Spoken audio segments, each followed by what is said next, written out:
জাতিসংঘের তত্ত্বাবধানে মিয়ানমারের রাখাইনে মানবিক সহায়তা পাঠাতে করিডোর তৈরির বিষয়ে শর্ত সাপেক্ষে নীতিগত সম্মতি দিয়েছে বাংলাদেশের অন্তর্বর্তীকালীন সরকার।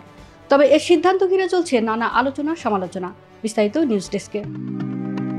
সরকার বলছে, অনুকূল পরিবেশ ও নিরাপত্তা নিশ্চিত হলেই কেবল করিডোর বাস্তবায়নে সহযোগিতা করা হবে।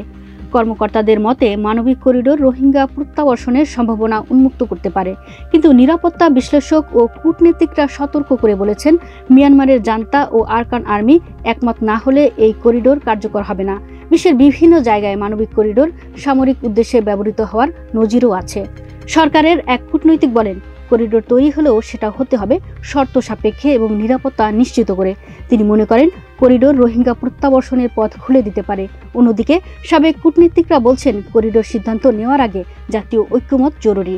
বিশেষ করে এখন দেশে নির্বাচিত সরকার না থাকায় সিদ্ধান্ত আরও সংবেদনশীল হয়ে উঠেছে।